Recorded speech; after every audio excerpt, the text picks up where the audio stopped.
es Betty Torres, es un placer saludarlos a su podcast Equilibrio Mental, que son diálogos interdisciplinarios entre derecho, psicologías y diferentes materias que son de suma interés.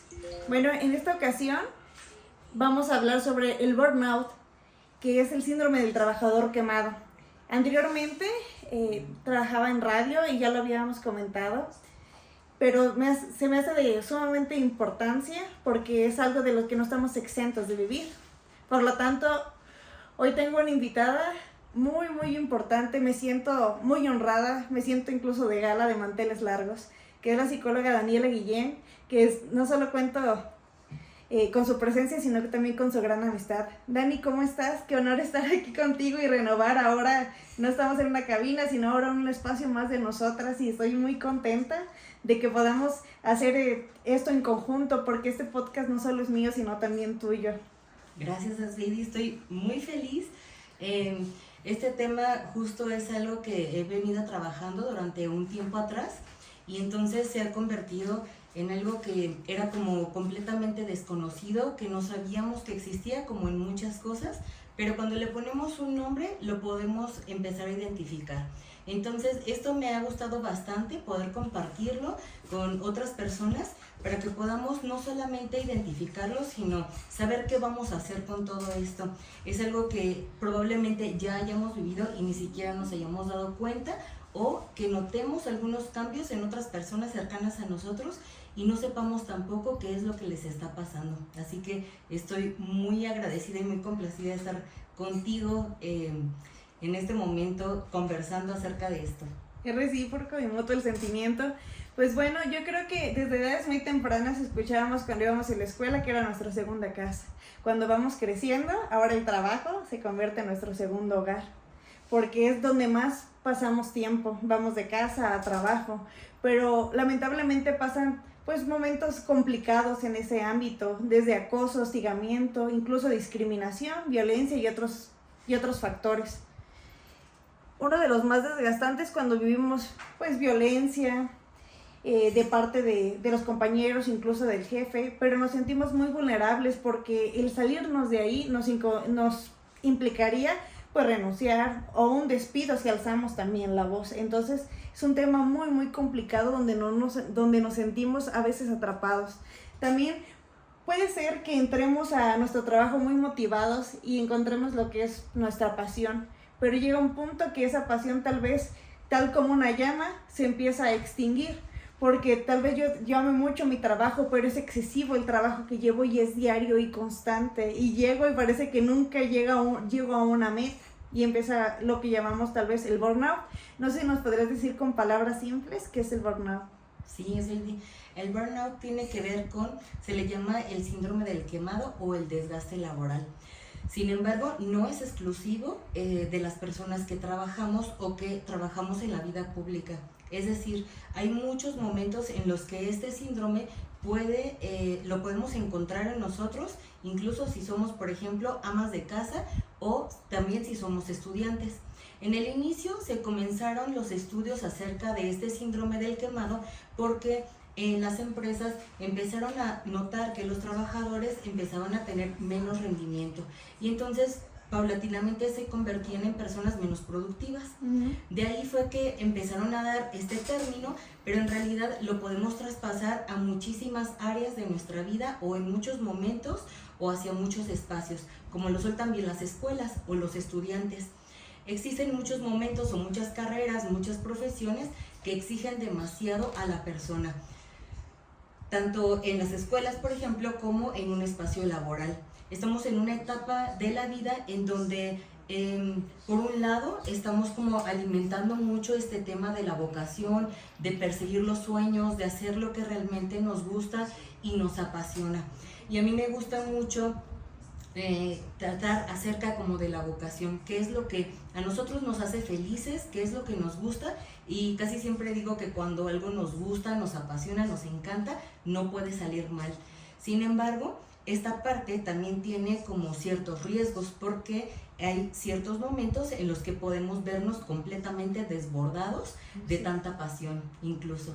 Y entonces empieza a haber como ciertas situaciones que nos van a ir llevando paulatinamente a este desgaste laboral. ¿Qué es lo que sucede? Que estamos en una etapa de la vida y en una época donde en algunos momentos ya no es suficiente, por ejemplo, tener un solo trabajo. O bien nos encanta tanto lo que hacemos que entonces nos complica decir que no a ciertos trabajos y entonces estamos en uno, en otro, y entonces esto se ve sumamente avalado y reconocido de manera social. Sin embargo, poco empezamos a adentrarnos hacia nuestra persona y hacia estarnos preguntando cómo estoy, me siento cómodo, estoy haciendo lo que realmente me gusta, o hay cierto momento en el que podría llegar a perderme y no identificar en qué momento yo empezara a dejar de disfrutar lo que estoy haciendo y entonces adentrarme a este síndrome del desgaste. Mencionaste muchos puntos muy importantes, Dani. El principal con el que me quedo es la pasión, ¿no? Y la pasión también te puedes desbordar. Y yo creo que es un tanto peligroso y es importante platicarlo. Yo puedo, no mencioné en qué trabajo, pero había una expectativa que yo tenía en un trabajo y me emocionaba mucho al principio y me empezó a consumir. Cada vez que yo iba, antes de llegar a ese edificio, de ese trabajo, yo pasaba por un puente y me autoexigía, es que yo estoy aquí y merezco estar ahí, me ha costado estar ahí, todos los días era ahí, y terminó siendo una pesadilla para mí. Terminó desbordándome porque yo tenía una expectativa de llegar a un cargo que posteriormente no me hacía feliz. Y llegué a, pues, a hacer una meditación, que era muy complicado hacer lo que me gusta es difícil tener que elegir lo que te apasiona, lo que te gusta y lo que te deja dinero. Es un tema que es muy difícil para muchos, y lo hablo también por mí, porque entonces encontramos el trabajo soñado, pero de repente tal vez nos damos cuenta que no, tal vez solo era una expectativa que nosotros teníamos de ese trabajo soñado, y nos empezamos a desgastar. Y llega un momento, yo lo voy a hablar en primera persona, que yo ya dejé ir por mi cheque. Yo ya no quería estar ahí. Pero era tanta la presión social, pero es que ese trabajo es tan bueno, ¿cómo lo vas a dejar? Pues serías muy tonta, si dejas ese trabajo vas a tener un crecimiento, pero yo me estaba marchitando. Entonces, ¿cuántas más personas? Hay un ejemplo que antes de grabar, yo le decía a Dani, pueden ustedes googlear a Pavarotti, me gusta mucho esa ópera que se llama, creo, Río Payaso. Y menciona sobre, no importa el cargo, trabajo u oficio que usted tenga, siempre podemos desbordarnos y es importante pues acudir con un profesional. Entonces en esta ópera Pavarotti se empieza a maquillar de payaso, entonces en una persona que se dedica a la comedia es esa exigencia constante de hacer feliz a su público. Y hay un momento que lo desborda, entonces cuando él tiene una desilusión amorosa, problemas en casa, no respetado como padre, lo desborda tanto ese sentimiento, pero el público solo le pide que siga haciendo reír. Eso podría ser un gran ejemplo del que es burnout. Estoy tan cansado, pero tengo que seguir.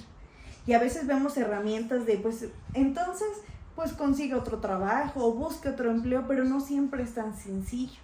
Entonces las herramientas son un tanto difíciles y deberían de ser muy puntuales, porque antes de llegar a ese desborde tendríamos que tener pues una educación de prevención para saber cómo no llegar al desborde en esto del burnout. No sé cuál sea tu opinión, Dani. Sí, estaba escuchándote y pensaba como muchas cosas. La primera tiene que ver con la expectativa y hay dos tipos de expectativa. La primera que tiene que ver conmigo, que es qué es lo que yo espero de mí, y la segunda tiene que ver qué es lo que esperan los otros de mí o qué es lo que imagino que los otros esperan de mí. A veces el otro ni siquiera está teniendo una expectativa demasiado alta, pero es muy probable que sea yo la persona que esté autoexigiéndome. Sí. Y entonces tendríamos que ubicarnos en distintas esferas. Primero es como preguntarnos ¿para qué soy buena? ¿Lo que estoy haciendo realmente alimenta esta parte como de mi gusto, del disfrute o de mi pasión? En un segundo momento es qué tan efectivo o productiva soy haciendo lo que creo que me está gustando.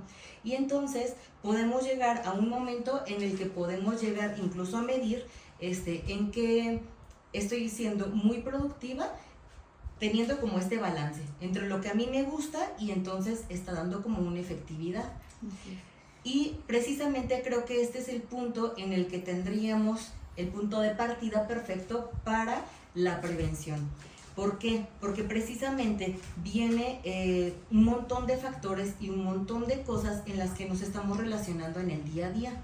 Una cosa es lo que yo efectivamente hago de manera personal y número 2, qué es lo que hago en conjunto con otras personas y cómo este trabajo se ve representado en el conjunto y hacia afuera. Entonces, cuando nosotros empezamos a notar que hay algo, no sabemos qué es, todavía no le hemos puesto un nombre, pero empieza a haber como una baja del estado de ánimo, a lo mejor ya no me siento tan motivada para llegar a mi trabajo, o existen ciertos detalles, situaciones o incluso personas con las que yo me relaciono, que llega el momento en donde ya no me encanta tanto lo que estoy haciendo. Y entonces tendríamos que medir estas como 2 esferas. La primera que tiene que ver conmigo, con mi parte personal, y la segunda que tiene que ver con una parte social, una parte laboral, una parte de relaciones. Porque los síntomas que nosotros, ahorita que lo mencionemos, vamos a estar presentando y detectando, tiene que ver en todo esto, tanto conmigo como con la relación con las y los otros hacia afuera. Y entonces ahí viene como todo este combo. Y dijiste algo muy importante, que en ciertos momentos las personas no asumimos, o no sé si no nos damos cuenta, pero existen muchas violencias en los ámbitos laborales. Así es. Y tienen que ver con momentos en donde necesitamos el ejercicio del poder. Muy difícilmente tiene que ver con algo personal. Es más un asunto que tiene que ver con lo laboral, con el crecimiento y con un tema de reconocimiento. El reconocimiento es algo que todas las personas tenemos una necesidad y entonces vamos a perseguirlo. Una vez que este reconocimiento se empieza a dar, yo haré lo que sea con tal de conseguirlo, y entonces cuando vamos avanzando en distintos momentos las personas y en este conjunto laboral, lo que sucede es mi motivación ya no es la misma que la tuya. Mis objetivos ya no son los mismos que los tuyos. Probablemente yo tenga muchísimo más tiempo trabajando que tú te conviertas en la persona nueva, seguramente vendrás como con muchísima más energía, más motivada, etc. Sin embargo, si yo, persona, no me conozco, no reconozco quién soy, cuál es mi motivación y no tengo una autoestima saludable, es muy probable que algo de ti empiece como afectarme. Ahí es donde vienen como las dificultades que finalmente pueden ser laborales o pueden llegar a ser hasta personales, y bueno, residir en todo esto que puede ser un desgaste laboral, pero no lo identificamos en el primer momento. No, claro que no. ¿Y cómo protegerme ante ese desgaste emocional, Dani? ¿Cómo me podría proteger yo ante todo lo que mencionas? De primera instancia, como decía en el inicio, tiene que ver con algunas preguntas que yo tendría que estarme haciendo de manera constante. Okay. Por ejemplo, ¿qué me trajo a este espacio laboral? Número 2, ¿qué es lo que estoy haciendo? Y si lo que estoy haciendo o ejerciendo realmente tiene que ver con un disfrute, con una pasión, con una vocación. Y número 3, esta parte que tú decías como económica. Finalmente, la definición tal cual del salario es el reconocimiento de tu trabajo. A mí me encanta esta definición porque es precisa, es exacta y además es pertinente. ¿Por qué digo que es pertinente? Porque el salario o la remuneración económica debe venir casi siempre o siempre acompañada de lo que estamos haciendo. Hago o tengo un ejercicio y entonces me veo remunerada por ello. Si la remuneración que yo estoy teniendo no me gusta, no me satisface, entonces tendré que pensar si es como un momento que me va a llevar a un segundo momento donde yo pueda crecer y entonces alcanzar no solamente como un puesto, que me sienta ascendida en mi trabajo, que pueda como verme productiva y continuamente estar desarrollándome. Y número 2, que este desarrollo o este impulso venga acompañado de una remuneración económica. Por supuesto que es muy complicado que de pronto digamos como, bueno, ya no me está gustando esto y voy a renunciar. Para eso, pues sí, tenemos que revisar y calcular si estaría dispuesta como a enfrentar esas consecuencias, como la parte económica o la parte del reconocimiento, o bien que si esto me está gustando o ya ha dejado de gustarme. ¿Qué es lo que sucede? De manera preventiva, lo que a mí me interesa mucho es que tengamos un autoconocimiento muy claro y muy constante. Si yo me desconozco, si yo no tengo claros mis objetivos, es muy probable que entonces en estas relaciones, en este ejercicio de lo que estoy haciendo, me pueda perder en el momento en el que menos lo imagine. Sin embargo, cuando yo empiezo a tener dificultades y estoy constantemente sensibilizada conmigo, que tengo una autoestima saludable y que además hago otras cosas que disfruto, entonces me va a ser muchísimo más sencillo poder detectar estas sintomatologías que se van a caracterizar en 3 momentos, que uno es todo lo que caracteriza a mi cuerpo, que es, me da una sintomatología corporal. Número 2, empiezo a tener síntomas emocionales o afectivos. Y número 3, a nivel de relaciones o conductuales. Muy bien, pues la siguiente pregunta va basada en lo último que acabas de decir, que ¿cuáles son los síntomas psicosomáticos del burnout? Lo psicosomático tiene que ver con lo que sucede en mi psique, que es en mi mente, en mi emoción, pero que además, como no es expresado, va a tener una representación sintomática en mi cuerpo. Entonces, tiene como esta integración. ¿Cuáles pueden ser algunos de estos? Que de pronto yo constantemente me sienta agotada, que no quiera levantarme, por ejemplo, de mi cama. Sí me bañé, pero no me peiné. Voy como desgastando mi arreglo personal. A lo mejor sí estaba acostumbrada a desayunar antes de ir a mi trabajo, dejo de desayunar. Es posible que tengamos alteraciones en el sueño, en nuestro apetito. De pronto empecemos a percibir que estamos fatigados. No sabemos en muchos momentos qué es lo que nos lleva a esta fatiga, si tiene que ver incluso con el ambiente, el clima, el ambiente laboral, las relaciones, o bien tenga que ver propiamente conmigo, y ahí hay que diferenciarlo. Puede haber también algunas situaciones que tengan que ver con la presión alta, baja, incluso en estas sintomatologías también podemos llegar a presentar algunas alergias o algunas representaciones en la piel. Otra tiene que ver con qué tanto estamos durmiendo y descansando.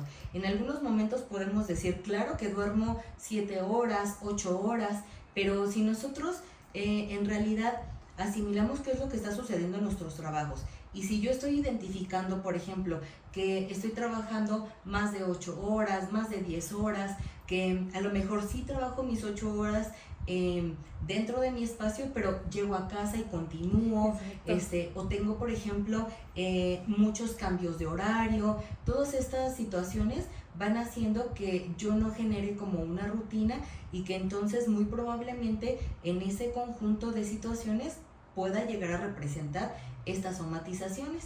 Entonces, si yo no estoy durmiendo muy bien, esa es una de las primeras preguntas que tendríamos que hacernos. ¿Cómo estoy durmiendo? ¿Estoy descansando cuando duermo? ¿Me siento feliz? ¿Me siento interesada todavía en lo que estoy haciendo? Y entonces estas preguntas nos van a llevar a localizar qué es lo que está sucediendo. Pero en segundos momentos podemos llegar a tener incluso algunas sintomatologías como muy aliadas a la depresión y o a la ansiedad. Así es. Es importante también mencionar que la Organización Mundial de la Salud lo menciona, que el burnout puede ir de la mano con enfermedades cardiovasculares. Entonces es un dato que leí antes de venir y se me hizo sumamente importante, ¿no? Así como los que mencionas, hay síntomas emocionales, Dani. Claro, también existen estos síntomas emocionales en donde yo puedo ir localizando primero cuáles son como mis pensamientos. Eso sería muy provechoso, que yo pudiera identificar estos pensamientos que me van a llevar a unas emociones.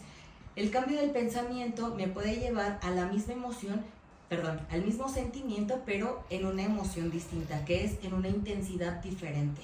Y entonces es muy posible que cuando yo empiece a notar que hay mucha frustración, que existe ansiedad, me percibo irritable, empiezo a olvidar como también ciertas cosas y me desespero, me convierto en una persona como muy poco paciente, es posible que incluso olvide algunas cosas y entonces eso sea muy, o propicie como algunas dificultades con las otras personas. Todo este tema emocional me va a llevar a una dificultad en las relaciones interpersonales. Claro. También es muy posible que me sienta triste, enojada, frustrada o incluso temerosa. Pensemos, por ejemplo, en algunos momentos en donde nuestro trabajo nos va exigiendo un poco de más horas, un evento, una situación que me lleve a un trabajo, aunque sea como por un corto tiempo, pero que me lleve como a horarios un poco más extendidos, a presión, a estrés, y entonces todo esto pues va a ir generando como sentimientos de vacío, de inseguridad, de autoexigencia, y es muy probable que también pueda sentirme un poco distanciada afectivamente de mí y de las otras personas. Así es. Por tanto, hablaremos ahora del arte, del cuidado o del autocuidado, que también es importante. Considero que las personas con las que convivimos en el trabajo, nuestros compañeros, amigos, incluso jefe, no deben perder la humanidad y no dejar pasar los cambios de ánimo de nuestros compañeros, como lo menciona Dani. La regla de oro es tratar a otros como nos gustaría ser tratados, olvidándonos un poco de nuestro orgullo y ego, teniendo la disponibilidad de ayuda, porque un día podemos ser nosotros. A lo que voy es que tenemos que ser, como lo acaba de mencionar, yo creo que nunca debemos perder nuestra humanidad, porque nosotros también hemos sido muchas veces compañeros de trabajo y vemos a alguien que llega llorando o lo vemos estresado. Creo que también podría influir a poder ayudar a una persona antes de que caiga y desborde en del burnout, poder ser más empáticos con nuestros compañeros, tratar de preguntarlos y quitarnos ese ego y tratar de ser buenos compañeros. ¿Cuál sería el correcto arte del cuidado, Dani? A mí me gustaría pensar que en este arte es como poner una intención, trabajarlo. Cuando estamos hablando del arte no se da como de la nada, es algo que podemos empezar a pulir. Y a mí me gusta siempre pensarlo en dos momentos. El primero, que es de mí conmigo, como lo había estado mencionando, y en un segundo momento es hacia la otra persona, en esta convivencia muy constante que estoy teniendo con los otros.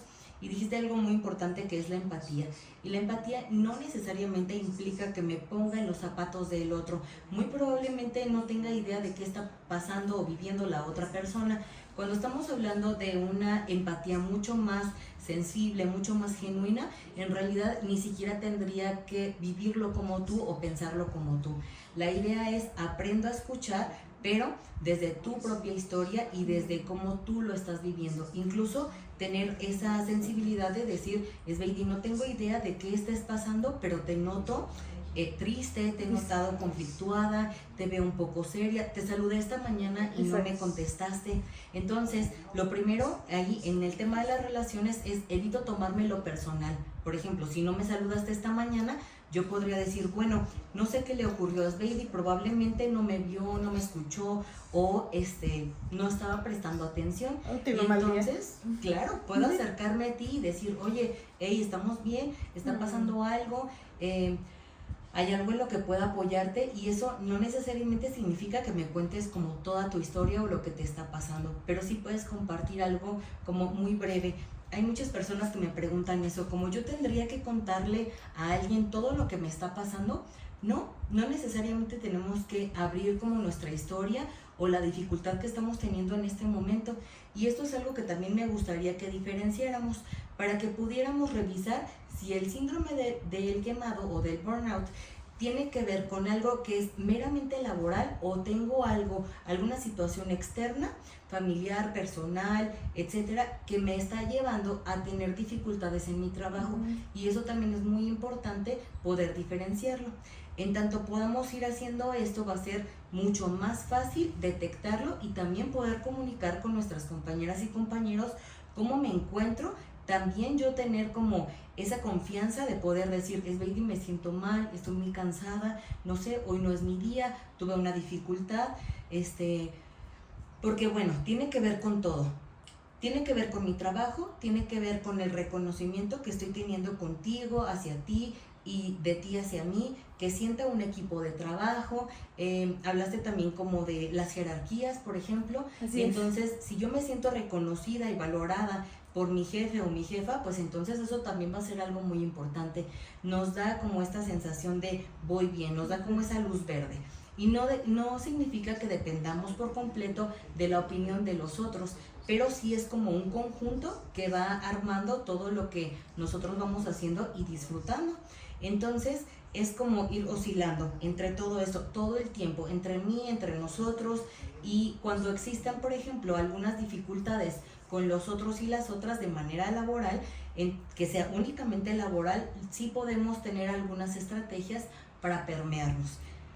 Regresar a estas preguntas, saber por qué y para qué estoy en este espacio y si realmente me gusta lo que estoy haciendo. Y entonces al momento de estar ejecutando lo que a mí me gusta, es muy probable que yo me pierda en esto, o sea, me deslinde de todo lo que está ocurriendo alrededor y me concentre únicamente en lo que estoy haciendo y desde ahí pueda llegar a disfrutarlo. Como hay esta parte que no me gusta, hay esta parte que no puedo controlar, pero hay esta otra parte que sí me corresponde, que disfruto y me llena otra vez de esta pasión de la que iniciábamos hablando. Qué bonito. ¿Cuáles serían las estrategias de prevención de las que mencionas? Bueno, tenemos que revisar varias que tienen que ver conmigo como persona, para que yo pueda ir detectando cómo me siento, en qué momentos necesitaría un apoyo, una ayuda, poder buscar espacios donde yo pueda comentar lo que me está pasando antes de llegar a estos estadios o a esta explosión de sintomatologías. Entonces, si yo puedo conversarlo, si yo puedo compartirlo, de otros momentos, de qué cosas voy a hacer, por ejemplo, fuera de mi espacio laboral para tener momentos de relajación, momentos en donde pueda fugarme del estrés. Tener un equilibrio en la vida Claro, personal y laboral. Exacto, porque entonces hay muchos momentos en donde finalmente vivimos para trabajar. Y entonces eso hay que tener cuidado. Y de manera conductual también ir revisando esto. ¿Cuáles son mis competencias? ¿Qué es lo que estoy haciendo? ¿Qué tan fácil o difícil me es mi trabajo? ¿O en qué momentos mi trabajo me está exigiendo un poquito de más? De tal manera que yo pueda ir revisando qué es lo que me está pasando. Por supuesto, trabajando en mi persona, si existe la posibilidad del acceso a un proceso personal, sería maravilloso, porque entonces ahí podemos ir revisando en la dificultad con el otro, cómo me siento, cómo estoy, conmigo cómo estoy, qué tanto me estoy exigiendo, y entonces me rebase completamente y llegue a un estadio de estos. En algunos momentos la sintomatología puede llevarnos a imaginar como otro tipo de enfermedades, como lo pueden ser únicamente de manera física, pero cuando estamos recapitulando entre mi emoción, entre mi cuerpo y mi conducta y mis relaciones interpersonales, cuando estamos hablando de este conjunto, pues podemos detectarlo bastante bien. Así que lo primero es, me cuido, tengo ciertos cuidados hacia mi persona, y revisar si en algunos momentos yo estoy dejando de tenerlos para volver a ellos, como meditaciones, hacer ejercicio, relacionarme con otras personas, amistades, la pareja, las reuniones familiares, tener siempre como otros espacios o ciertos grupos donde a mí me guste pertenecer. Por ejemplo, no sé, si me gusta tocar la guitarra, y entonces voy a mi clase de guitarra. Si me gusta ir a clase de baile, y voy a mi clase de baile, en donde no tiene nada que ver con mi trabajo, pero es otro espacio donde yo disfruto y la paso muy bien. Así es. A manera de conclusión, Dani, ¿cuáles serían las formas de evitar el burnout? Tiene que ver con esto, y bueno, esta parte preventiva de mí, de mi autocuidado, compartir con otras personas, y una vez también que hemos detectado que estamos como en riesgo, lo que va a suceder es que yo busque inmediatamente, esto ya no es de manera preventiva, sino cuando ya lo detecto, exacto, acudir a un tratamiento, revisar qué es lo que está pasando y entonces avisar también en mi espacio laboral.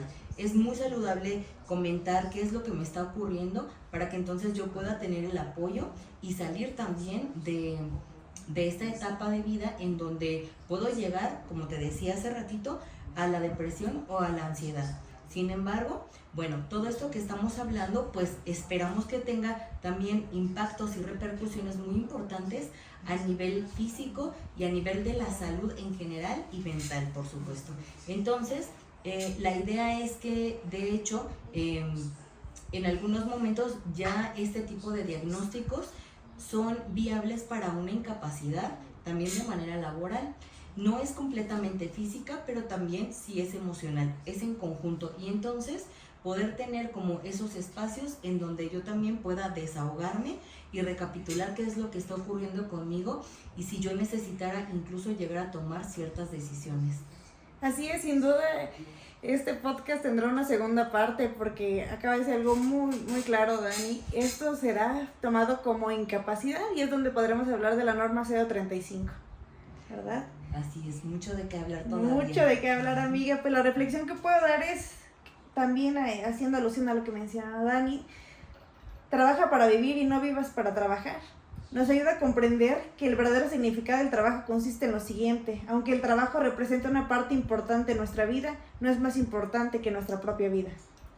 Dani, te agradezco que hayas aceptado mi invitación a este podcast, que también es tuyo. Espero que no sea la última ocasión, y cuando hablábamos de reconocimiento, el reconocimiento es para ti. Nos vamos a dar un aplauso, amiga. Ojalá que sigamos aquí con esta emoción. Te quiero, amiga. Y bueno, mi nombre es Esbey Torres. Los seguimos invitando a que se sigan suscribiendo a este podcast, que es Equilibrio Mental. Le agradezco el despacho de filosofía ecléctica, amigo mío. También muchas gracias. Nos vemos.